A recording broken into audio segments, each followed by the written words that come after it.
Hi, everybody, and welcome to another episode of OSINT Plus. This week, or this month, with Cyber Threat Intelligence. I'm Micah Hoffman from the SANS Institute, and I am thrilled to be here with three of my colleagues from the OSINT world, John TerBush. John, want to say hi to everybody? Hey everybody, how you doing? John TerBush, the Gumshoe on Twitter. That's right. And from the cyber threat intelligence world, we are lucky enough to have Katie Nichols. Katie, you want to say hi? Hey everyone, happy Monday. I think it's Monday. I'm like the coins on Twitter. I am director of Intel for Red Canary. I like to do Intel things. I teach for SANS, and super awesome to chat with you all today.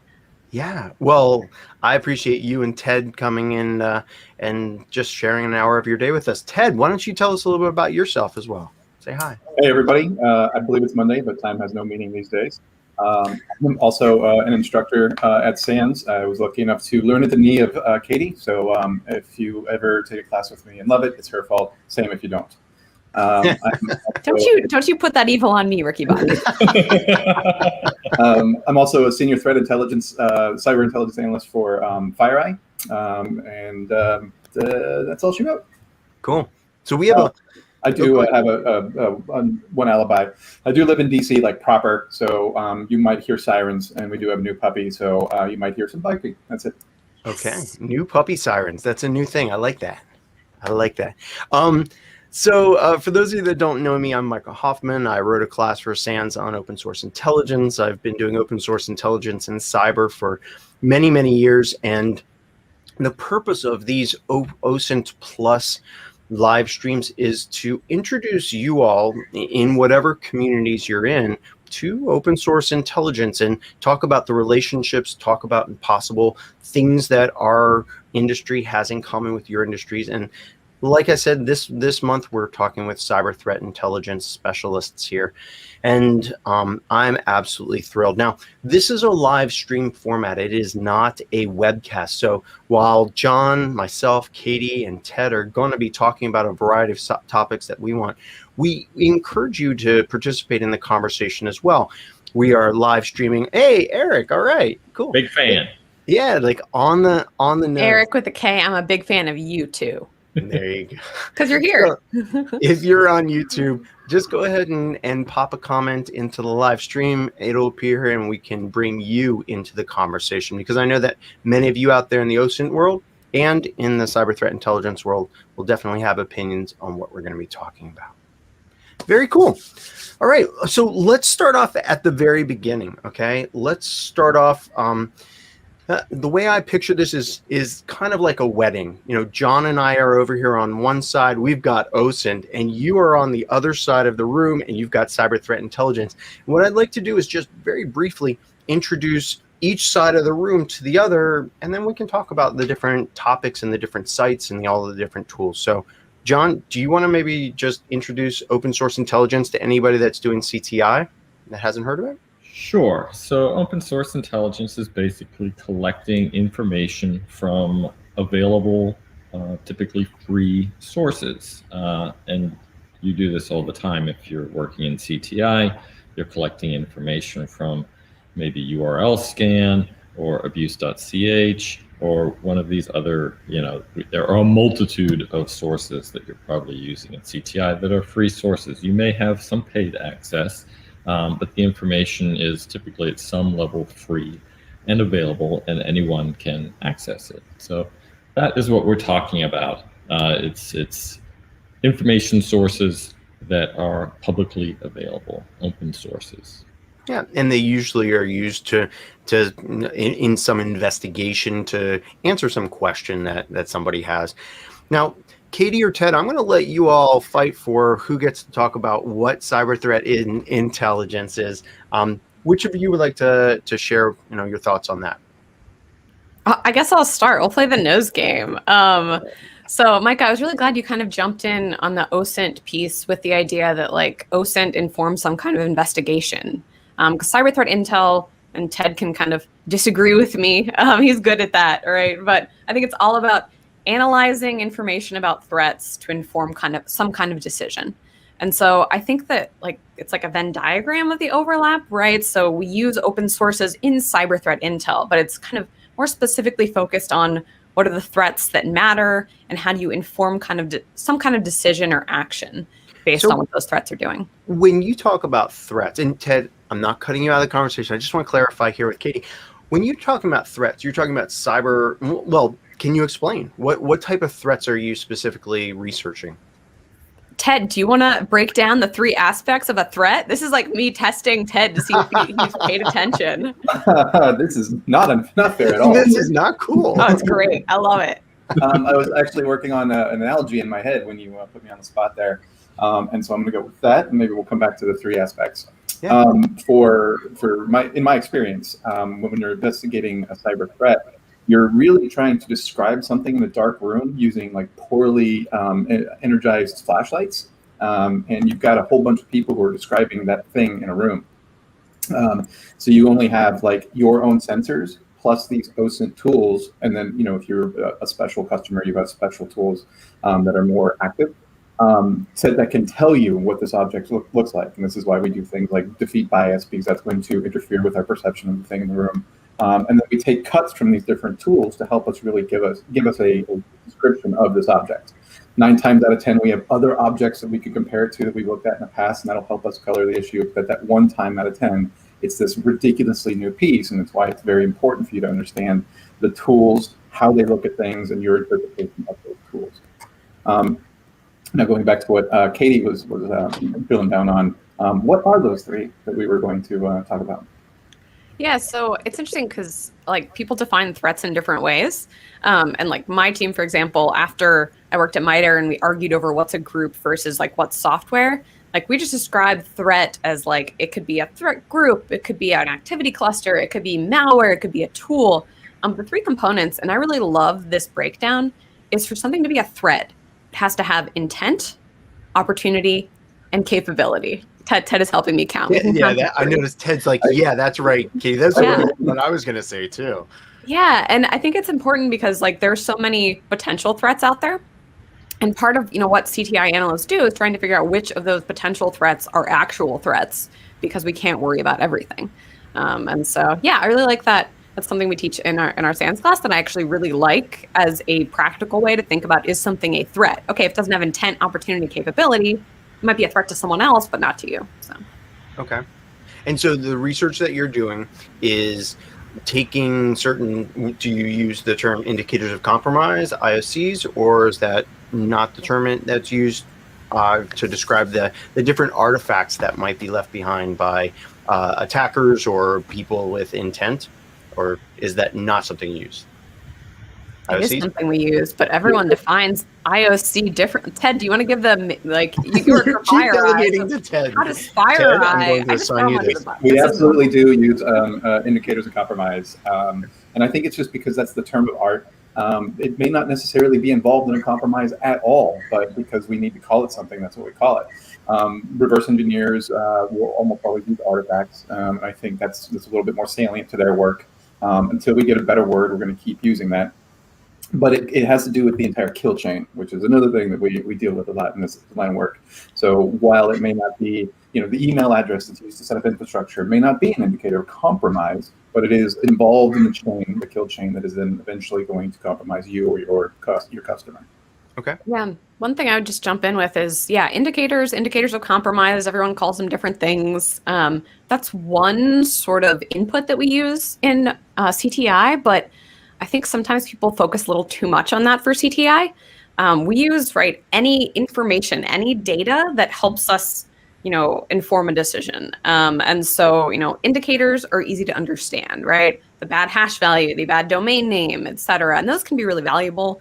But I think of any kind of information as potentially useful. Tactics, techniques, procedures, just information about adversaries' intent, assessments we make about their intent, other things you might not think of as an indicator, but this overlaps with the OSINT world, right? Like account names or a persona.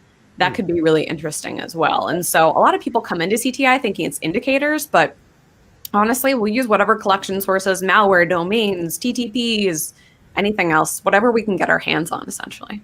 Yeah, and that kind of colors the unique kind of world that CTI lives in, as opposed to being an incident response person or malware analysis person. You have to do full stuff, which may include a thing that Katie talks about, but also starts talking about more important and nuanced things like persona identification, temporal information, which is very key and very clutch to a lot of my investigations. Temporal, not temporal. Temporal. Oh. We had this argument at I think we're going to accept either pronunciation. And TerBush, did you have something you wanted to add?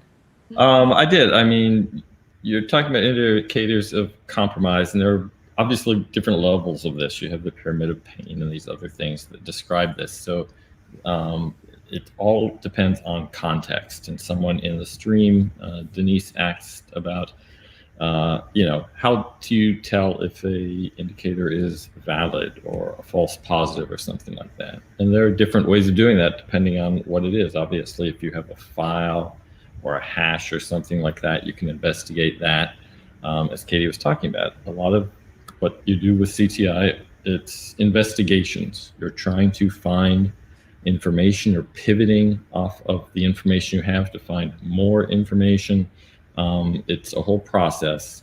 One of the things I like about doing CTI, I came from background as a private investigator, which was much more focused on the facts. If I went to court, I was presenting the facts. I wasn't doing much analysis. And with CTI, you really are doing that analytical component as well. And that feeds right into, doing OSINT. You're collecting information, but you are also at the same time constantly analyzing it and seeing if that makes sense with maybe a theory that you have, or it debunks it. And it's a key component is that analytical portion, doing the intelligence work. Yeah, and that's something, John, that I've found that a lot of people, maybe who are coming from an incident response or SOC background, struggle with. Like, well, it's speculation. Ultimately, Denise has a great question. How do you determine if an indicator is true positive or false positive? Is it good or bad? And you collect information from open sources, from other sources that you might have, but ultimately it's that assessment. Like, do I think that this activity is good or bad? And I make that assessment based on the evidence that I collect. But that's something that can throw people off quite a bit about CTI, is like you are allowed to make assessments and use your judgment. So great point, John. Really struggled with this when I was first shifting from that physical security world to working in a SOC. And yes, they don't do quite the same level of assessments that someone doing pure CTI does. But even in the SOC, if I'm looking at an incident, I'd have certain pieces of information and I'd have to make an assessment and tell a client, this is what appears to be going on. You should do this, whatever.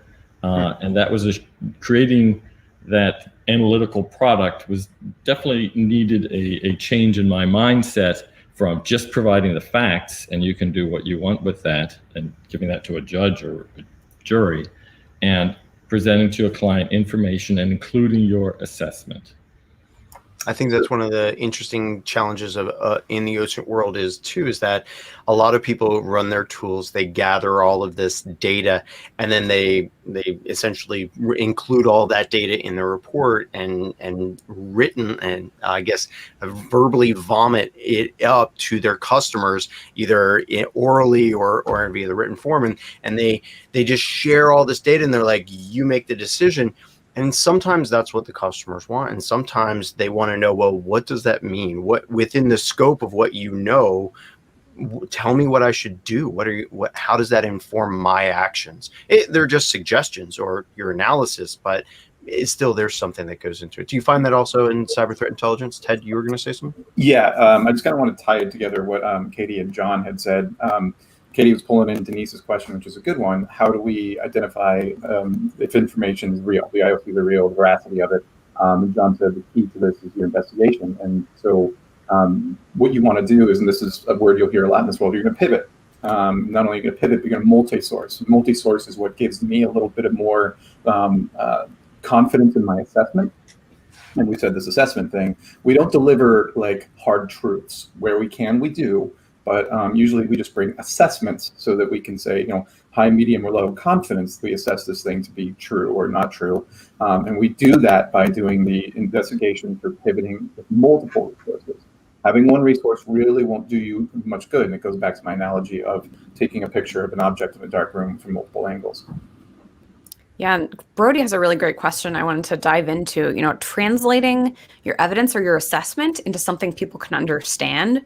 This is something I'm sure, like on both of our fields, OSINT and CTI, if you can't explain your findings or what you found, right, that's where, as you said, Micah, if you vomit up a bunch of information, I think you said vomit orally, which let's just not go there. I'm just. Well, I meant yeah, I meant in the presentation. Somebody mute Micah. What is going on? Yeah, I know. I don't even know what you're saying, man. I got to get better at the words. I'm sorry. Sometimes, having a ton of information, that's not useful, and that's, as an analyst, right? You have to look through and think about, okay, what was my consumer asking for? What is their need?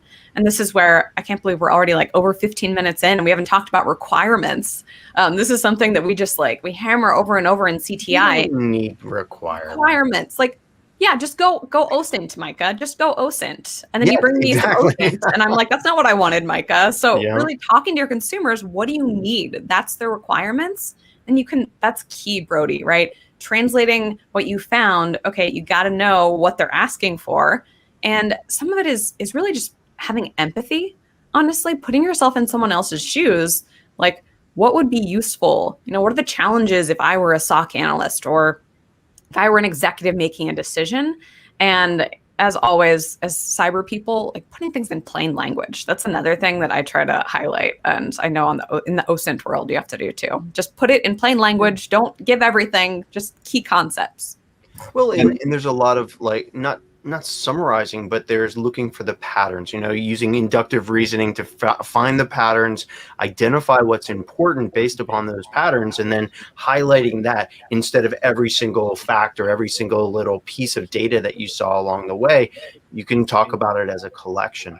And that sometimes helps out as well. And those requirements really help you kind of scope your work too. If you don't do these things, you'll end up with a Micah who will, boil the ocean and bring you back the entire IMDb page for something that really doesn't have anything to do with the investigation. So you're protecting yourself and your work, your team, by establishing those ahead of time. It also helps educate the people who employ you. Because you can go back to this thing that we agreed upon, 6, 12 months ago and say, this is why we did this. You understood this because we sat down and talked about it. I mean, I think in both OSINT and CTI, these are intelligence functions. So your end users, your clients are relying on you to tell them what is important, right? Not just collect the information and do an assessment, but based on your experience and your professionalism, how much you know about a certain subject, sharing that information with them, because they as likely are not an expert in that field or may not have the information. So they're relying on you to provide it to them. So I like Katie's idea there. Let's start at the very beginning, because I know that I constantly get in class people saying, well, okay, I love OSINT. This class is awesome, or the talks that you do are awesome, whatever.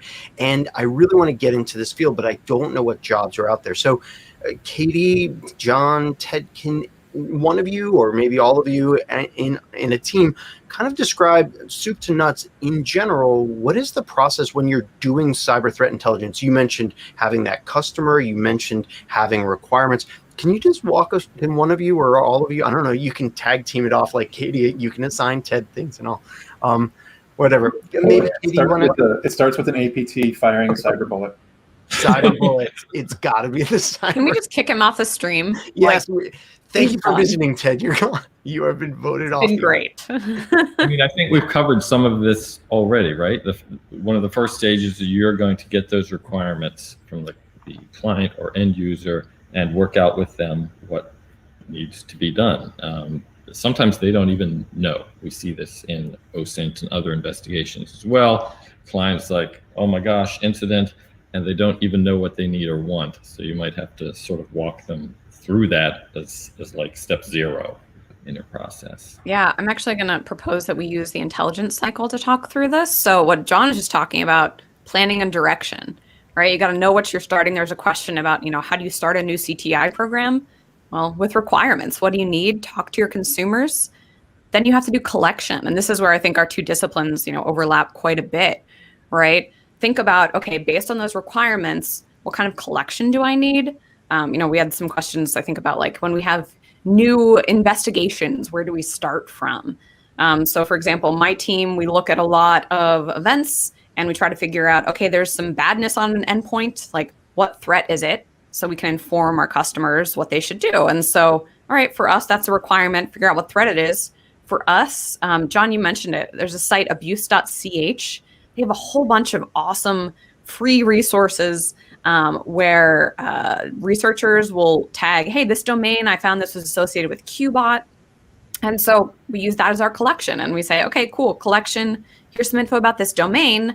And you have the other parts of the intel cycle though, right? You have to process that, you have to analyze it and then disseminate it. And that's where, there are a lot of different duties involved in CTI and in OSINT, but thinking about that intelligence cycle, right? Planning, processing, collection, analysis, and then dissemination is where I would go with that.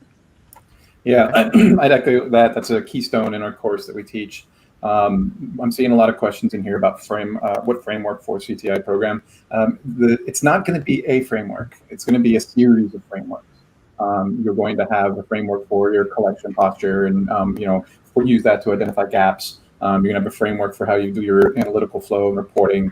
You're going to have a framework such as MITRE for how you're going to hunt.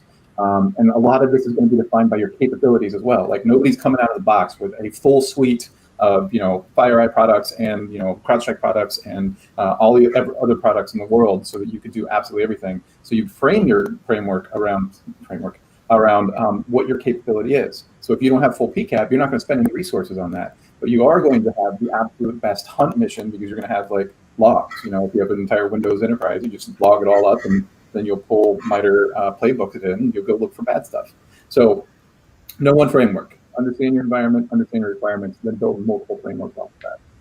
Now, Katie mentioned earlier that there's kind of a Venn diagram of tasks in cyber threat intelligence and tasks in OSINT, and there really is a great intersection between there.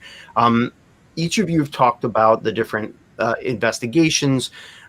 What kind of data are you looking for? And are you looking for data about people, about groups, about capabilities? What's specifically, aside from IP addresses, domain names, host names, are you looking for out on the internet when you're doing your assessments, your investigations? This is where those requirements matter so much. Because, for example, my team, we don't have the right collection sources to try to track activity down to a person or a country. And so for us, we just care, right? What's the malware? What's the threat? What are the patterns so we can inform defense?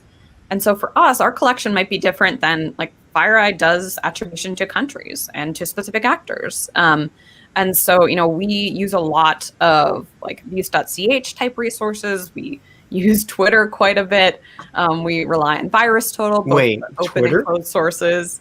I know there are some amazing malware researchers on Twitter that give you like all of this free information, and they are the best people ever. If you're not following some of these people on Twitter, guys like Katie or Ted, some of my own homies like Van and Bryce over at FireEye as well, other companies like myself at Recorded Future, there's a lot of companies that share information as they find it. They're independent researchers that share information as they find it, and you should find these people and start collecting some of that information. It is fantastic free intel.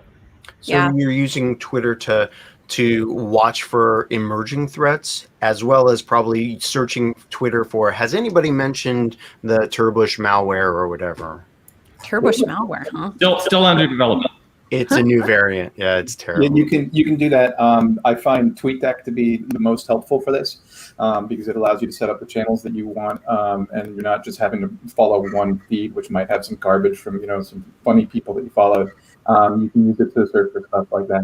I find it to be an indicator. It's like, hey, if I see some of these feeds kicking off or some of these people that I know are timely reporters, it's time for me to go and look for what that is, or to drill down on their IOCs and then hit it. But I will say something that might be controversial. Twitter is the single greatest free early warning detection tool you will have.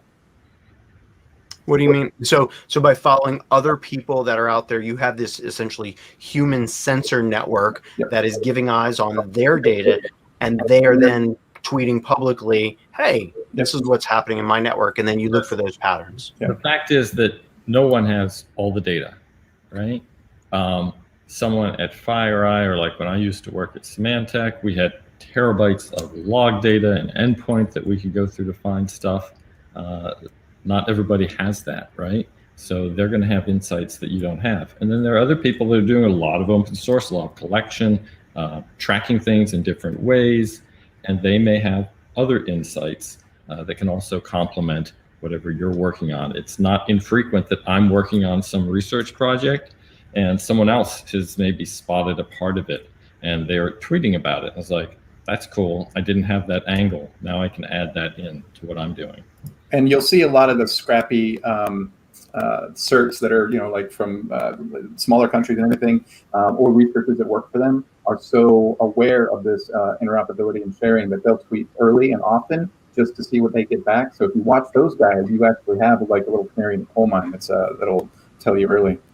So one of the things that you just mentioned is the cyber emergency response teams or cyber incident response teams that many countries have, that have a public persona that takes some events that are happening, some emerging threats, maybe some actual threats and exploitation that's occurring, and they will then tweet out, hey, this is what we've seen. Many of them not only provide indicators of compromise and other possible attribution, but they also provide those TTPs, which Katie, you mentioned, the tactics, techniques, and procedures that the attackers or the threat agents might be using to exploit that. So, Ted, I would imagine that you would be saying, not only are we people recommended to follow Katie and you, but look at those countries and look for their cyber emergency response teams. Yeah, this is where it is really good to be aware of your adversary, and that we're talking not just our relationship with your adversary, but the neighboring nations, their relationships with them. So if you know that country X has a bad reputation with or relationship with China, and you're really focused on what China's doing, maybe take a look at their certs or the people who work for their certs, and see what they have to say, because they're not afraid of them and they really want some help.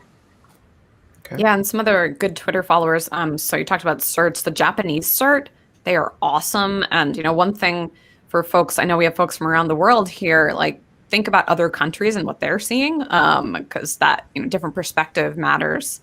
Others, there's a whole team of folks who focus on malware. So like Brad Duncan from Palo Alto, malware traffic, he's amazing. And like my team sees a lot of Iced ID, one of these malware families, and like he is so on it that if I suspect something is Iced ID, I just go to Brad's Twitter feed and his page, and I'm like, sweet. Really funny, because I made some notes before we were talking, and I had Brad's account on there. Internet Storm Center, all these kind of guys.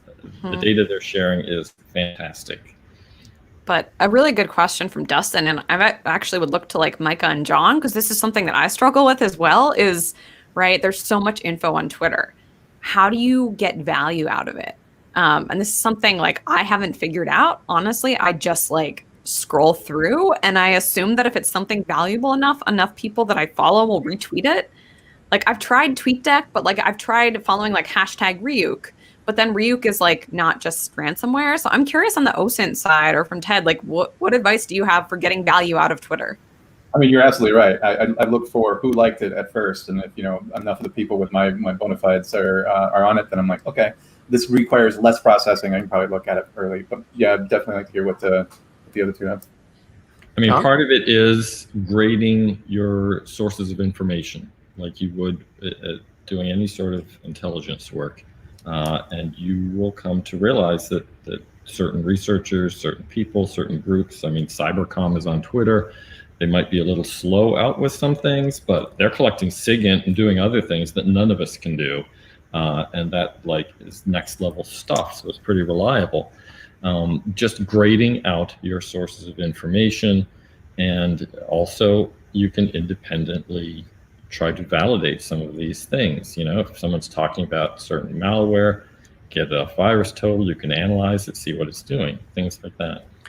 So I was thinking while you were talking about 3 different methods of reducing that overall noise or signal to noise ratio to make it more concise the data that you're getting from Twitter. And the first one I came up with was just like what John said, come up with those list of trusted people that give high quality data you want to follow, put them in a Twitter list, and then make a column just of that list. One right then and there, that could be your first column in the free tweetdeck.twitter.com tool is, these are the people that I trust. These are my greatest sources of information.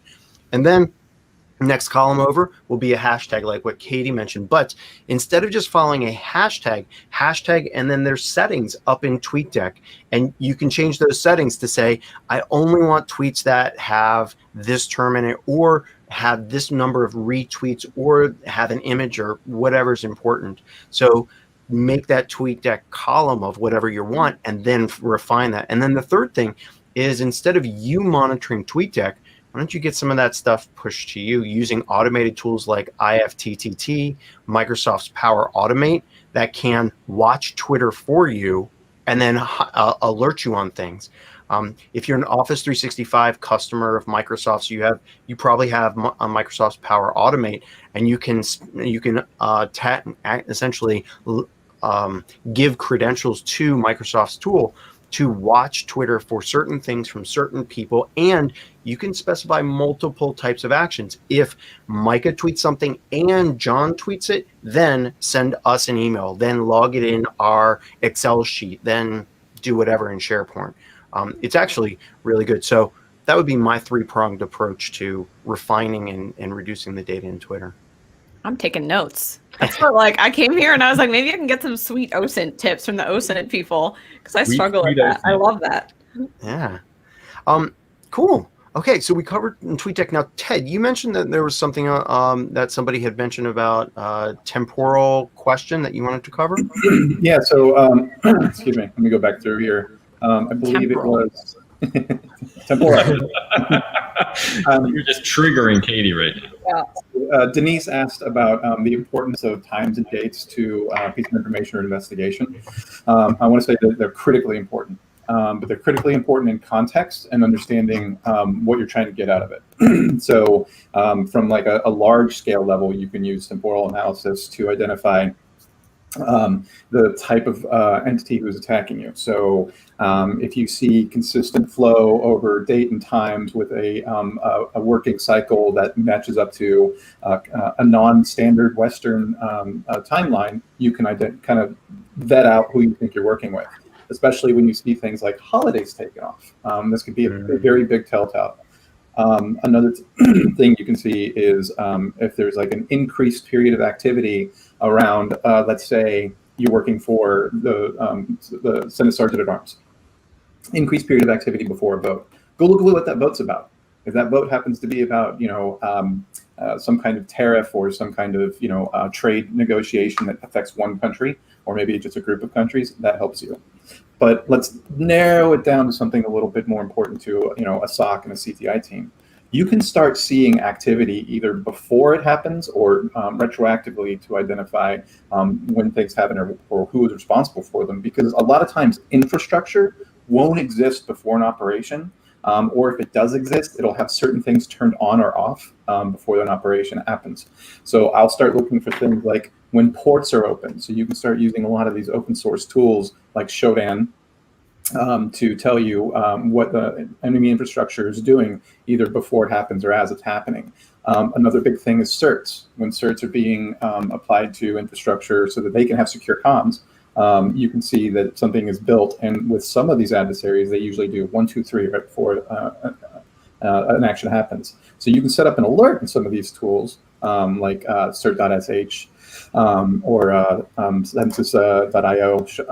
You can say, okay, tell me if this infrastructure assigns a cert. And if it does, you can anticipate that something's about to happen, because they usually don't keep that stuff up for a long time before or after. Ted, back up. When you say cert, what kind of cert do you mean? Like an SSL cert, something you're going to put on the server to ensure secure comms. It's like a TLS certificate. Yeah, sorry. Yeah. And they'll set up this infrastructure just like you would as a business owner except they'll modify all the stuff to meet their requirements. So they'll go non-standard with some of the stuff. They'll keep using same things over and over again, like an issuing authority.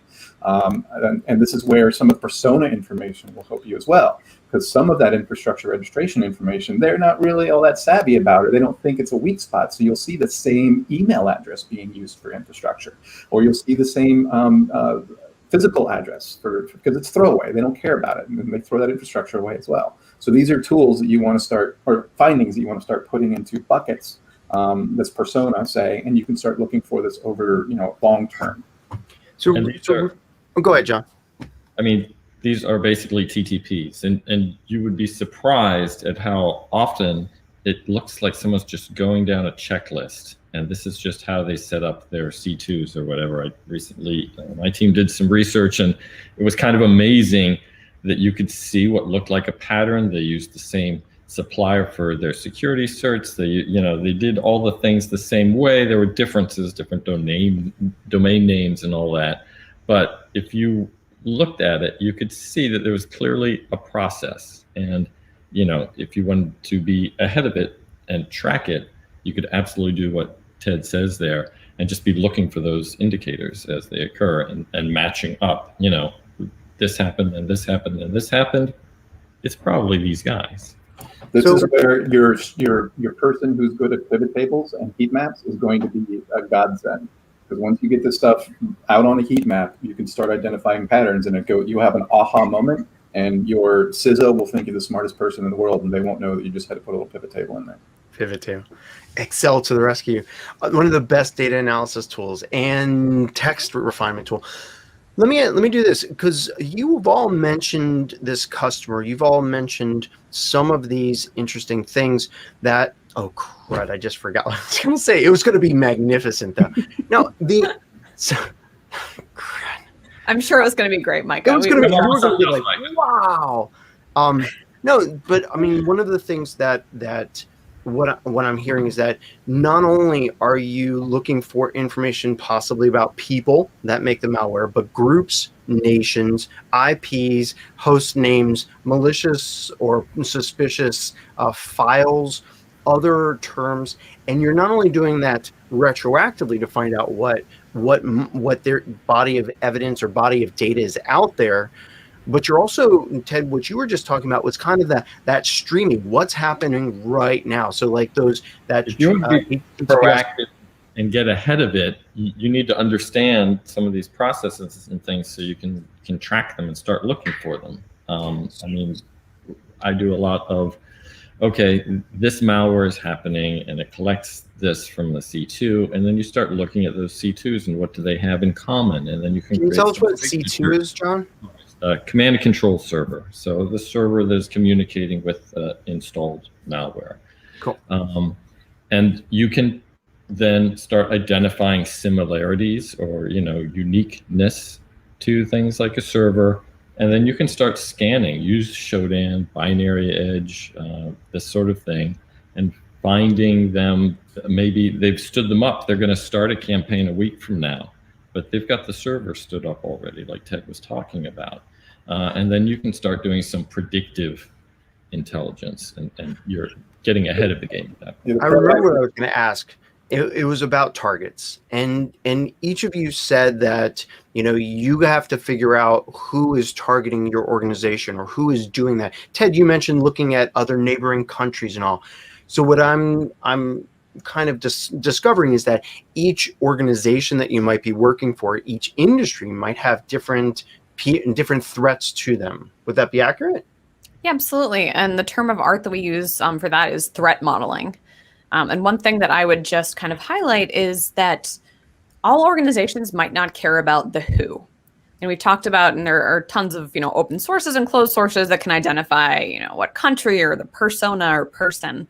But that might not be a need for all organizations. And that's not where my team focuses. So even at the kind of, what is this activity? Have we seen it before? Knowing something like, hey, this is Qbot, and Qbot has led to ransomware in the past. That can be really valuable.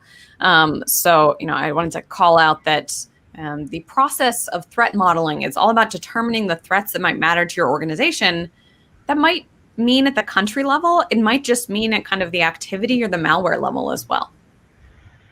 And every organization's threat model is different. And there are probably similarities, but they're all different. Go ahead.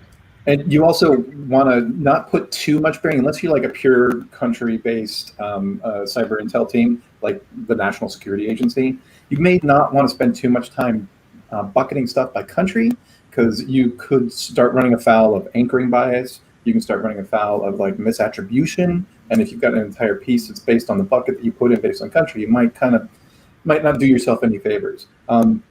What we do at FireEye is we base things based on activity groups, and we call these UNCs, and it's all about the activity that's happening within there. We might draw some lines to victims, and we might use that to help color attribution to a nation state later.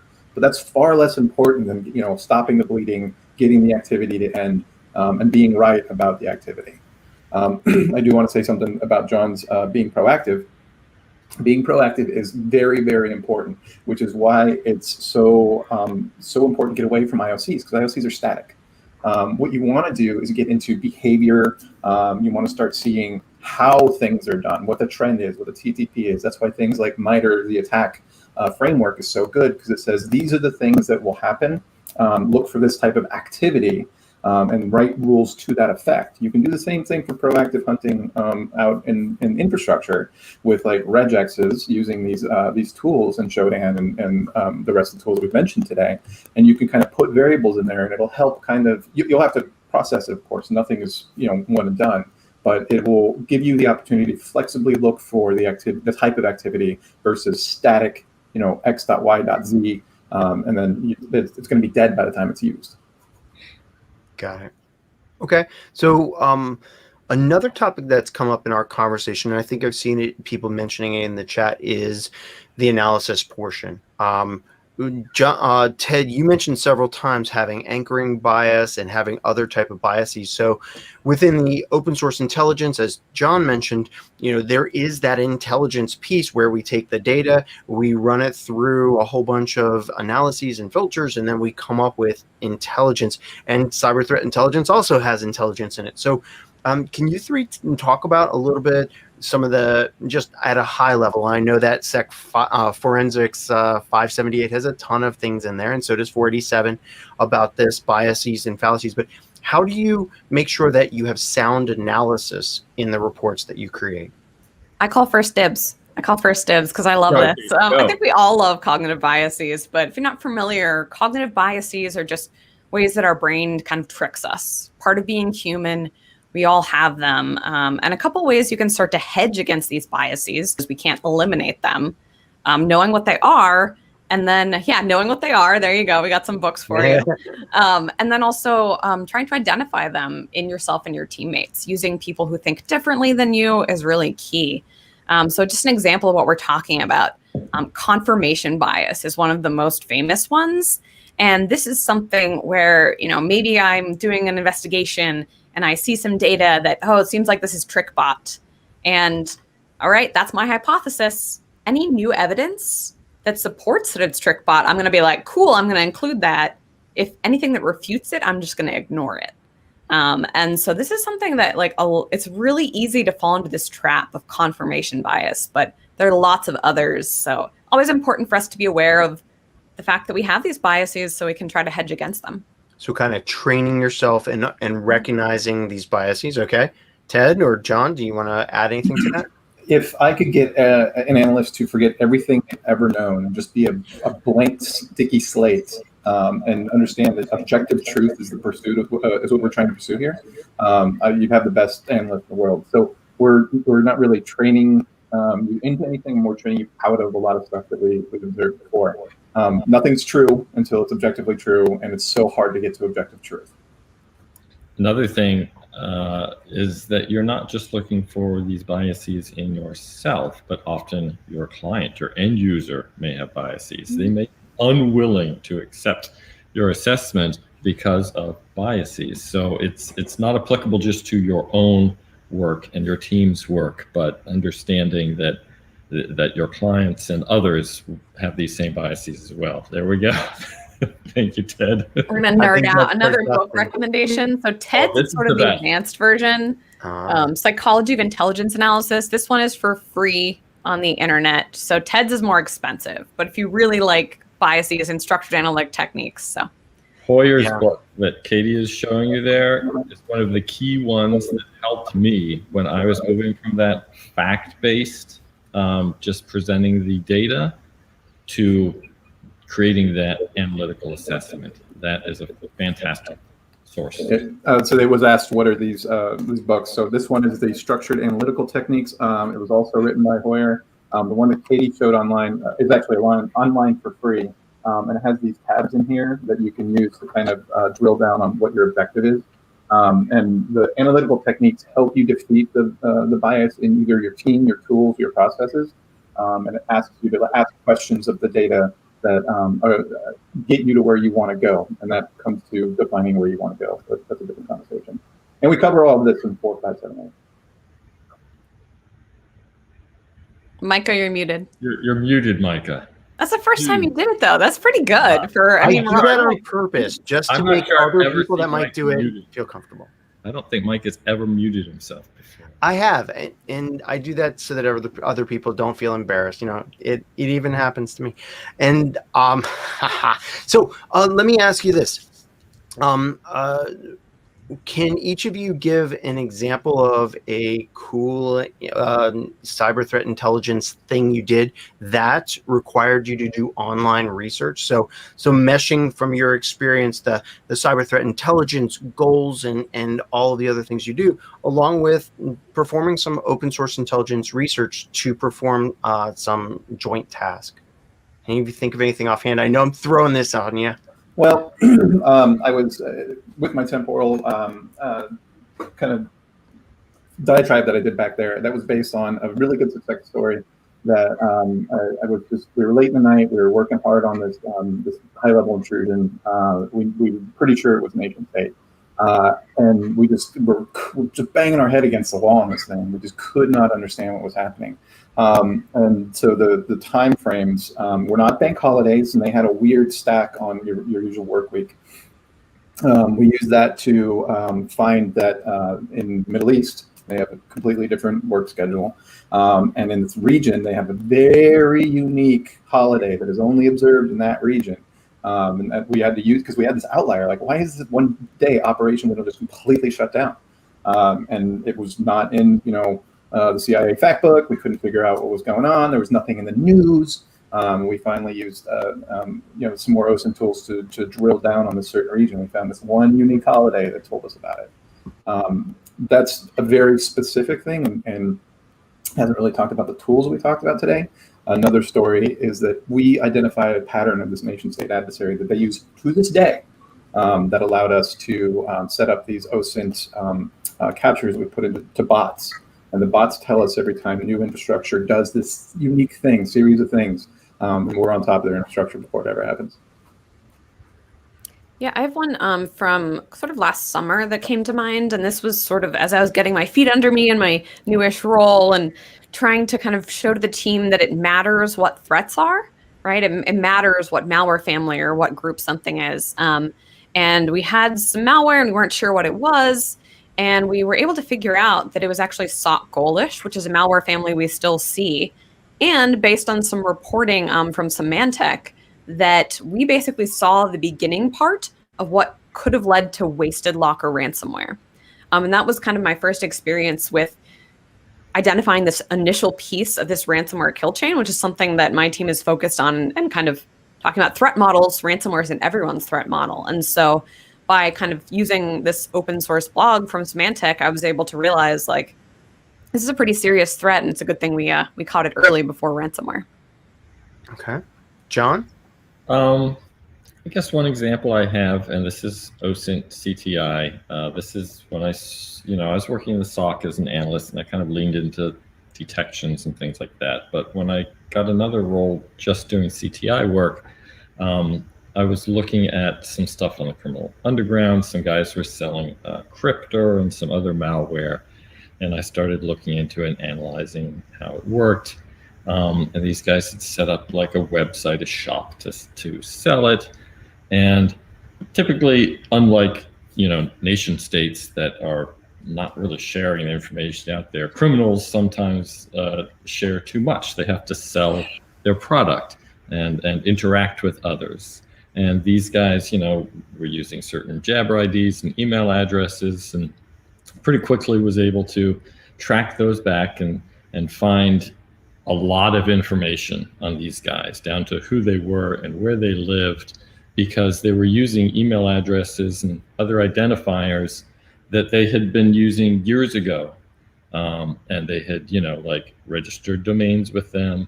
They had done things on other forums and shared all that information, and then was easily able to track and trace back to them. I think often with criminal investigations, you're finding people that maybe didn't start doing criminal stuff, and then later they were. And in that earlier phase, their OPSEC wasn't very good. Their operational security was not very tight. And they're often sharing information that they would never do later. And if you can look earlier, I tell this to students in my class in Sec 487, oftentimes if you just trace back and pivot backwards from those unique identifiers like email addresses and usernames, you can find a whole lot of information, because people maybe changed their threat modeling. We talked about that. So now they're not sharing, but they were in the past. Or maybe you can find someone else. We do this in OSINT, where we find family members and we get information from their social media because our target isn't sharing anything, things like that. And John, I think that's a really good lesson, because we haven't talked about how this applies to us on the defense side. People who are listening, I think if you are either getting in the field, new to the field, or looking for a clean start, really split up your personas. Your professional persona, your social persona, and your business persona, like if you have one on the side, shouldn't be associated with your employer persona. And think about what you look like to the adversary, which will start setting you up for success when you start getting targeted. I shouldn't get any kind of professional correspondence to the stuff that I use only for my family, so I know that that's being targeted. You don't want to start using, registration information for the thing that you use for your social media for stuff at work. So really start bucketing these things for what you intend them to do, and don't link them. All right. I mean, if you're doing offensive activity, like, I don't care, whatever, I'm just me everywhere. Ted has his tinfoil hat on. If you're an adversary, there you go. Well, I think more about the adversary targeting, because we've seen them targeting security researchers recently. It's true. So, be a hard target. Right. Fair enough. I agree. So I guess that's another question is because one, you are cyber threat intelligence researchers or security analysts or whatever your titles are, and you have public personas on Twitter and all the other places, like you stream live on YouTube now. Are there things that you do to protect yourself and your families, like removing your data from the internet, that to increase your privacy? Or is it just one of those things where I'm out there and I'm very aware of what might be a fish or might be some kind of catfish or something like that? What are your thoughts? I mean, for me, it's the latter, being aware of what's out there. That's why I think, OSINT, like, even, checking out resources that you all share is good for us as researchers to know these are the kind of things that adversaries could find out about us. Knowing what's out there and, right, it's a level of risk acceptance. Realizing that, hey, being out there, it's going to kind of make us hard targets. But for me, I'm accepting that risk, because for me, the value of interacting with the community and sharing, it's worth the risk for me. Yeah, absolutely. When I was in government service and not public-facing contract work, I had very little social profile, and I siloed everything. Very paranoid, different VMs for different purposes. Like absolutely shut down the machine and bring a new machine up to do a completely different thing. I, to this day, still have different networks for different people in the household, so that it's easier to track what's going on. And my network is completely for me and my purposes. But being public facing, cat's out of the bag. You're already identifiable. They have information. They know what you do. So it's an accepted risk for us, like you said. I think a lot of it comes down to, limiting what you're sharing. You can be out there and available and share information, but that doesn't mean you have to share things like who's in your family and what car you drive and all that sort of thing.